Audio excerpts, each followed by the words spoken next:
ಅಂದ್ರೆ ಈ ವಿಡಿಯೋ ಇಂದ ನಿಮಗೆ ಫುಲ್ ಆಗಿ ನಿಶ್ಚಿಂತವಾಗಿ ನೀವು ಅದನ್ನ ಇಷ್ಟು ಟಾರ್ಗೆಟ್ ಇಟ್ಕೊಂಡ್ರೆ ನೀವು ಆರಾಮಾಗಿ 32 ಮಾಡ್ಲಿಕ್ಕೆ ಹೋದ್ರೆ if you people will miss this chances then sure ನೀವು ಎಕ್ಸಾಮ್ ನಲ್ಲಿ ಫೇಲ್ ಆಗ್ಬಿಡ್ತೀರಾ. ಮೆಕ್ಯಾನಿಸಮ್ ದಲ್ಲಿ ಫ್ಯೂ ಮೆಕ್ಯಾನಿಸಮ್ಸ್ ಇದೆ, ಶಾರ್ಟ್ ನಲ್ಲಿ ಹಾಕಿರ್ತೇನೆ ನಾನು ಯಾವ ಮೆಕ್ಯಾನಿಸಮ್ಸ್ ಇಂಪಾರ್ಟೆಂಟ್ ಅನ್ನೋದು. ಸೊ ಆಪ್ಷನ್ 2 ಗೆ ನಿಮಗೆ ಒನ್ ಇಂಪಾರ್ಟೆಂಟ್ ಥಿಂಗ್ ಹೇಳ್ತೇನೆ, ನಾನು ಯಾವ ನೋಟ್ಸ್ ಡಿಸ್ಕ್ರಿಪ್ಷನ್ ದಲ್ಲಿ ಪ್ರೊವೈಡ್ ಮಾಡ್ತಿದ್ದೇನೆ. Hello to all my second PUC students. You are also tensed for how to pass the chemistry exam. ಅಂದ್ರೆ ಈ ವಿಡಿಯೋ ಇಂದ ನಿಮಗೆ ಫುಲ್ ಆಗಿ ನಿಶ್ಚಿಂತವಾಗಿ ನೀವು ಅದನ್ನ ವಿಡಿಯೋನ ನೋಡಬಹುದು ಅಂಡ್ ನೋಟ್ಸ್ ಅನ್ನ ಡೌನ್ಲೋಡ್ ಮಾಡ್ಕೊಂಡು ಇದನ್ನ ಸ್ಟಡಿ ಮಾಡಿದ್ರೆ ಆರಾಮಾಗಿ ಪಾಸು ಆಗ್ಬಹುದು. So main thing is actually pass ಆಗ್ಲಿಕ್ಕೆ ನಿಮ್ ಟಾರ್ಗೆಟ್ ಇರಬೇಕು. ಏನಪ್ಪ ಟಾರ್ಗೆಟ್ ಇರಬೇಕು ಅನ್ನೋದು ನಿಮಗೆ ನಾನು ಚೆನ್ನಾಗಿ ಎಕ್ಸ್ಪ್ಲೇನ್ ಮಾಡ್ತೇನೆ ಈ ವಿಡಿಯೋದಲ್ಲಿ, ಚೆನ್ನಾಗಿ ಕೇಳಿ ಅದನ್ನ, ಆಯ್ತಾ. So if you people want to pass, okay, pass ಆಗ್ಬೇಕಂದ್ರೆ ಅಟ್ ಲೀಸ್ಟ್ ನೀವು 35 to 40 marks ಟಾರ್ಗೆಟ್ ಇಟ್ಕೋಬೇಕು. You people need to focus on 30 to 40 marks. Clear?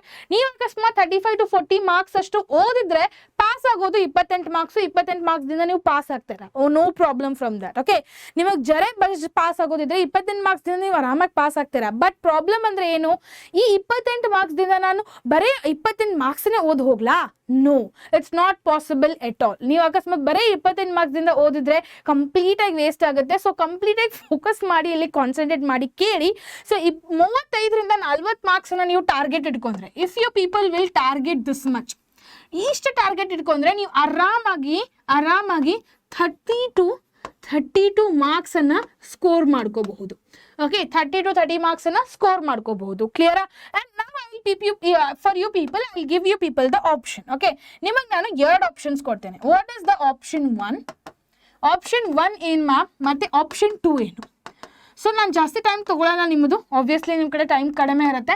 So option 1 ದಲ್ಲಿ ನಿಮಗೆ ಒಂದು ವಿಷಯ ಹೇಳ್ತೇನೆ, few chapters I will give you people. ಆ chapters ಅನ್ನ ಅಷ್ಟೇ ಕ್ವಶನ್ಸ್ ಅನ್ನ ಓದಿದ್ರು ಸಾಕು, ಆರಾಮಾಗಿ ನೀವು ಪಾಸ್ ಆಗ್ತೀರಾ. And I will give you option 2 also. What is the option 1 is you people can only study these chapters. Which are those first chapters? First is D and F block elements. D and F block elements ಅನ್ನ please miss ಮಾಡ್ಲಿಕ್ಕೆ ಹೋಗಬೇಡಿ. Then afterwards comes the alcohols, phenols and ethers. Alcohols,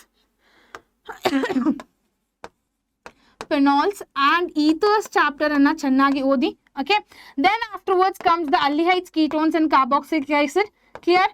aldehydes, ketones and carboxylic acid chapters ಅನ್ನ please miss ಮಾಡ್ಲಿಕ್ಕೆ ಹೋಗಬೇಡಿ. ಕ್ಲಿಯರಾ? So ಅಕಸ್ಮಾತ್ ನೀವು ಇದನ್ನ ಮಿಸ್ ಮಾಡ್ಲಿಕ್ಕೆ ಹೋದ್ರೆ, if you people will miss this chapters then sure ನೀವು ಎಕ್ಸಾಮ್ ನಲ್ಲಿ ಫೇಲ್ ಆಗಿಬಿಡ್ತಾರ. ಅದಕ್ಕೆ ನಿಮಗೆ ಬರೇ 35 to 36 ತರ 35 to 40 ಮಾರ್ಕ್ಸ್ ದಲ್ಲಿ ಬೇಕಿದೆಯಪ್ಪ, ಜಸ್ಟ್ ಪಾಸ್ ಆಗೋದಿದೆ ಅಂದ್ರೆ ಈ ಚಾಪ್ಟರ್ಸ್ ಅನ್ನ ಮಿಸ್ ಮಾಡ್ಲಿಕ್ಕೆ ಹೋಗಬೇಡಿ. ಕ್ಲಿಯರಾ? That is about the D and F block elements, alcohols, phenols and ethers, aldehydes, ketones and carboxylic acid. Concentrate properly. Haloalkanes and haloarenes. Especially if I am talking about the haloalkanes and haloarenes ಅಂದ್ರೆ ಏನ್ concentrate ಮಾಡ್ಬೇಕಂದ್ರೆ specially SN1 and SN2 reactions. ಅವು 2 mechanism ದಲ್ಲಿ 1 mechanism ಬೀಳುತ್ತಪ್ಪ. So ಅದನ್ನ miss ಮಾಡ್ಲಿಕ್ಕೆ ಹೋಗಬೇಡಿ. D and F block elements ಇಂದ preparation of KMnO4 ಅದು ಫಿಕ್ಸ್ ಬೀಳುತ್ತೆ, ಅದನ್ನು ಮಿಸ್ ಮಾಡ್ಲಿಕ್ಕೆ ಹೋಗಬೇಡಿ. ಆಲ್ಕೋಹಾಲ್ಸ್, ಫಿನಾಲ್ಸ್ ಮತ್ತೆ ಈಥರ್ಸ್ ಚಾಪ್ಟರ್ಸ್ ಇಂದ ಕ್ಲಾಮೆನ್ಸನ್ಸ್ ರಿಯಾಕ್ಷನ್, ವೂಡ್ಸ್ ಫಿಟ್ಟಿಂಗ್ ರಿಯಾಕ್ಷನ್, ಸೊ ಇವೆಲ್ಲ ನೇಮ್ಡ್ ರಿಯಾಕ್ಷನ್ಸ್ ಪ್ರೆಸೆಂಟ್ ಇರುತ್ತೆ. ಅವನ್ನೆಲ್ಲ ಯಾವುದು ನೇಮ್ಡ್ ರಿಯಾಕ್ಷನ್ಸ್ ಎಲ್ಲ ಮಿಸ್ ಮಾಡಬೇಡಿ. ಈ alcohols, phenols, ethers ದಿಂದನೇ 3 named reactions ಬಿದ್ರೆ ಬೀಳಬಹುದು. ಸೊ ಅದ್ರ ಸಲುವಾಗಿ ಹೇಳ್ತಿದ್ದೀನಿ, ಆ ಚಾಪ್ಟರ್ ನ ಮಿಸ್ ಮಾಡಬೇಡಿ. ಕ್ಲಿಯರ್? ಅಲ್ಡಿಹೈಡ್ಸ್, ಕೀಟೋನ್ಸ್ ಇಂದ ವೂಡ್ಸ್ ಫಿಟ್ಟಿಂಗ್, ವೂಡ್ಸ್ ಅಸೈಲೇಷನ್ ಅಂದ್ರೆ ಏನು, ಫಿಡಲ್ ಕ್ರಾಫ್ಟ್ ಅಸೈಲೇಷನ್ ಅಂದ್ರೆ ಏನು, ಉಲ್ಫ್ ರಿಯಾಕ್ಷನ್ ಅಂದ್ರೆ ಏನು, ರೈಮಂಡ್ ಟೈಮಂಡ್ ರಿಯಾಕ್ಷನ್ ಅವೆಲ್ಲ ಬೀಳುತ್ತೆ. So make sure you won't miss those chapters. ಇವು 2 ಚಾಪ್ಟರ್ಸ್ ಅನ್ನ ಮಿಸ್ ಮಾಡಬೇಡಿ. 2 ಚಾಪ್ಟರ್ಸ್ ಇಂದ ಜಾಸ್ತಿ ನೇಮ್ ರಿಯಾಕ್ಷನ್ಸ್ ಅನ್ನ ಕೇಳ್ತಾರೆ, ಆಯ್ತಾ. ನಾವು what you people need to ಇಲ್ಲಿ ಸ್ಪೆಷಲಿ ಆಗಿ ನಾನು ರೆಡ್ ಕಲರ್ ದಲ್ಲಿ ಮೆನ್ಷನ್ ಮಾಡ್ತೇನೆ ನಿಮ್ಗೆ ಬೇಕಂದ್ರೆ SN1 and SN2. ಓಕೆ, ಇದ್ರ SN1 SN2 ತುಜು how to prepare the cumene, preparation of a cumene. Mechanism ದಲ್ಲಿ ಫ್ಯೂ ಮೆಕ್ಯಾನಿಸಮ್ಸ್ ಇದೆ, ಶಾರ್ಟ್ ನಲ್ಲಿ ಹಾಕಿರ್ತೇನೆ ನಾನು ಯಾವ ಮೆಕ್ಯಾನಿಸಮ್ಸ್ ಇಂಪಾರ್ಟೆಂಟ್ ಅನ್ನೋದು, ಅದನ್ನ ನಾನು ನೋಡೋದು ಮಿಸ್ ಮಾಡಬೇಡಿ, ಆಯ್ತಾ. Next comes the biomolecules. Biomolecules ಇಂದ ಫಿಕ್ಸ್ಡ್ ಟೈಪ್ ಆಫ್ ಕ್ವಶನ್ಸ್ ಇದೆ, ದಟ್ ಇಸ್ ಹವರ್ಡ್ ಸ್ಟ್ರಕ್ಚರ್. ಹವರ್ಡ್ ಸ್ಟ್ರಕ್ಚರ್ಸ್ ಅನ್ನ ಮಿಸ್ ಮಾಡಬೇಡಿ ಈ ಚಾಪ್ಟರ್ ಇಂದ. And self definitions and the definitions. ಇವನ್ ಯಾವನು ಮಿಸ್ ಮಾಡಬೇಡಿ. ಕ್ಲಿಯರಾ? ಸೊ ಈ ಚಾಪ್ಟರ್ಸ್ ಅನ್ನ ಈ 3, 4, 5 ಈ 5 ಚಾಪ್ಟರ್ಸ್ ಅನ್ನ ಓದಿದ್ರು ನೀವು ಆರಾಮಾಗಿ 35 ತನ ಆರಾಮಾಗಿ ಮಾರ್ಕ್ಸ್ ಅನ್ನ ಬೀಳ್ಬಹುದು, ಏನು ಪ್ರಾಬ್ಲಮ್ ಇಲ್ಲದೆ. Clear everyone? ಈಗ ಮ್ಯಾಮ್ ಫಿಸಿಕಲ್ ಕೆಮಿಸ್ಟ್ರಿಯಲ್ಲೆಲ್ಲ ಅಟೆಂಪ್ಟ್ ಮಾಡಿಲ್ಲಲ್ಲ ಅಂತ ಹೇಳ್ತಿದ್ದೀರಾ. ಫಿಸಿಕಲ್ ಕೆಮಿಸ್ಟ್ರಿಯಿಂದ ಬರೀ ಡೆಫಿನೇಷನ್ಸ್ ಓದಿದ್ರು ಸಾಕು. ಫಿಸಿಕಲ್ ಕೆಮಿಸ್ಟ್ರಿಯಿಂದ ಡೆಫಿನೇಷನ್ ಓದಿದ್ರು ಸಾಕು.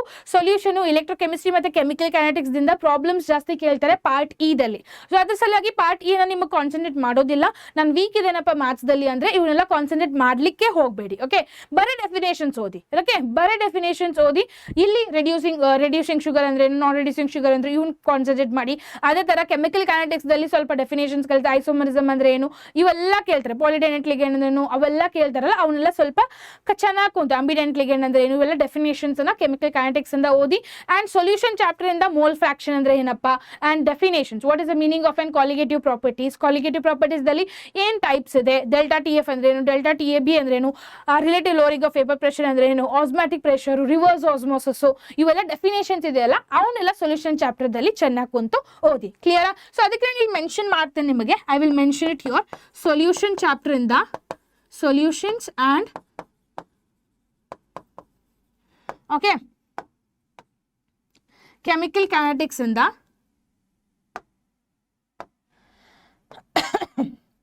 ಸೊಲ್ಯೂಷನ್ ಮತ್ತೆ ಕೆಮಿಕಲ್ ಕೈನೆಟಿಕ್ಸ್ ಇಂದ you people just focus on the definitions. Okay, definitions ಮೇಲೆ ಫೋಕಸ್ ಮಾಡಿ. Now what you people will tell for the option 2. So option 2 ಗೆ ನಿಮಗೆ one important thing ಹೇಳ್ತೇನೆ. ನಾನು ಯಾವ ನೋಟ್ಸ್ ಡಿಸ್ಕ್ರಿಪ್ಷನ್ ದಲ್ಲಿ ಪ್ರೊವೈಡ್ ಮಾಡ್ತಿದ್ದೇನೆ. Notes from the description.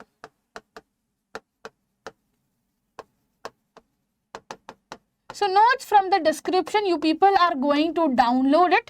Okay, you people will download it. ಆ ಡೌನ್ಲೋಡ್ ಮಾಡಿದ ನೋಟ್ಸು ಅಕಸ್ಮಾತ್ ನೀವು ಓದಿದ್ರನು, okay, which notes you people will download it from the description. ಆ ನೋಟ್ಸ್ ಅನ್ನ ಜಸ್ಟ್ ಓದಿದ್ರನು ನಿಮಗೆ ಎಷ್ಟು ಮಾರ್ಕ್ಸ್ ಬೀಳ್ಬೋದು. ಆ ನೋಟ್ಸ್ ಅಲ್ಲಿ ಯಾವ್ಯಾವ ಕ್ವಶನ್ಸ್ ಅನ್ನ ನಾನು ಮೆನ್ಷನ್ ಮಾಡಿದ್ದೇನಲ್ಲ ಆ ಕ್ವಶನ್ಸ್ ಅನ್ನ if you people will become perfect from those notes, you people can receive ಎಷ್ಟು ಮಾರ್ಕ್ಸ್ ಬೀಳ್ಬೋದು ಬರೀ ಇದರಿಂದ. You people can get 50 marks guys. 50 marks ನಿಮ್ಮ ಚಾನ್ಸ್ ಇದ್ರೆ ನಿಮ್ಗೆ 50 ಮಾರ್ಕ್ಸ್ ಆರಾಮಾಗಿ ಬೀಳ್ಬೋದು. ಅಕಸ್ಮಾತ್ ನಾನು ನೋಟ್ಸ್ ಪ್ರೊವೈಡ್ ಮಾಡಿರೋದನ್ನು ಚೆನ್ನಾಗಿ ಕುಂತು ಓದಿದ್ರೆ. ಬಿಕಾಸ್ ಚಾಪ್ಟರ್ ವೈಸ್ ಯಾವ ಥರ ಕ್ವಶನ್ಸ್ ಅನ್ನ ಕೇಳ್ತಾರೆ, ಯಾವ್ಯಾವ ಫಾರ್ಮುಲಾಸ್ ಇದೆ 3 ಚಾಪ್ಟರ್ಸ್ ಇಂದ ಅವನ್ನೆಲ್ಲ ಸಪ್ರೇಟ್ ಆಗಿ ಬರ್ತಿದ್ದೇನೆ. ಬಿಕಾಸ್ ನಿಮ್ಗೆ ಅಕಸ್ಮಾತ್ numerical problem that is part ಇದಲ್ಲಿ ನಿಮಗೆ ಫೋಕಸ್ ಮಾಡೋದಿಲ್ಲ ಅಂದ್ರೆ no problem, don't focus on they. At least formulas ಅನ್ನ ಬರೆದ್ರೂ ಆರಾಮಾಗಿ ಸ್ಕೋರ್ ಮಾಡ್ಕೋಬಹುದು. ಆಯ್ತಾ? So this is what 2 options I have given you. Hope so this options ನಲ್ಲಿ ನೀವು ಕರೆಕ್ಟ್ ಆಪ್ಷನ್ ಅನ್ನ ಸೆಲೆಕ್ಟ್ ಮಾಡ್ತೀರಾ ಮತ್ತೆ ನೋಟ್ಸ್ ಅನ್ನ ಡೌನ್ಲೋಡ್ ಮಾಡ್ಕೊಂಡು ಸ್ಟಡಿ ಮಾಡ್ತೀರಾ. ಓಕೆ, ಸೊ ನಾವು ಪಾಸಿಂಗ್ ಪ್ಯಾಕೇಜ್ ನೋಟ್ಸ್ ಅನ್ನ ಎಲ್ಲ ಪ್ರೊವೈಡ್ ಮಾಡಿದ್ದೇನೆ. All the definitions, all the notes have been provided to you people properly here. If in case you are going to miss out any of the questions then you might not receive 50 marks. ನಿಮಗೆ option 2 select ಮಾಡಿದ್ರೆ. ಆಯ್ತಾ? So hope so this video is helpful to you people. ಈ notes ಏನ್ ತೋರಿಸ್ತಿದ್ದೀನಲ್ಲ ಆ notes description ದಲ್ಲಿ ನಿಮಗೆ ಸಿಗುತ್ತೆ. ಫಾಸ್ಟ್ ಆಗಿ ಹೋಗಿ ಡೌನ್ಲೋಡ್ ಮಾಡ್ಕೊಳ್ಳಿ. ನಿಮಗೆ ಪಾಸ್ ಆಗೋದಿದೆ ಅಂದ್ರೆ ಈ ಏನ್ ದಿನದಲ್ಲಿ ಬರುತ್ತಿದೆಲ್ಲ 1.5 ಡೇ ಉಳಿದಿದೆ. ಈ 1.5 ಡೇಲಿ ಹೇಗೆ ಸ್ಕೋರ್ ಮಾಡ್ಕೋಬೇಕಂದ್ರೆ ಪಾಸ್ ಆಗೋದಿದೆ ಅಂದ್ರೆ ಈ ನೋಟ್ಸ್ ಅನ್ನ ಮಿಸ್ ಮಾಡಬೇಡಿ. Okay, and all the best for your preparation. Do well, everything will be fine. Just be confidence on yourself that you know all the answers. ಅದರಿಂದ ಆ confidence ಇಂದ answers ಅನ್ನ ಬರೀಲಿಕ್ಕೆ try ಮಾಡಿ. Because ನೀವೆಲ್ಲ ಓದಿರ್ತೀರಾ, revision ಮಾಡಿರ್ತೀರಾ, ಬರೀಲಿಕ್ಕೆ ಹೋಗುತ್ತೆ ಮುಂದೆ ಟೆನ್ಷನ್ ಮಾಡ್ಕೊಂಡ್ಬಿಟ್ರೆ ಎಲ್ಲ ಮರ್ತು ಬಿಡ್ತಾರ. ಸೊ ಟೆನ್ಷನ್ ಮಾಡ್ಕೊಳಕ್ ಹೋಗ್ಬೇಡಿ, ಕೂಲ್ ಆಗಿ ಕಾಮ್ ಆಗಿ ಅದನ್ನ ಟ್ರೈ ಮಾಡಿ ಅಟೆಂಪ್ಟ್ ಮಾಡ್ಲಿಕ್ಕೆ ಎಲ್ಲ ಕ್ವಶನ್ಸ್ ಅನ್ನ. So that it will help you people to score good marks. Okay, so till then, see you everyone. All the best for your exams also and all the best for your preparations. Do well.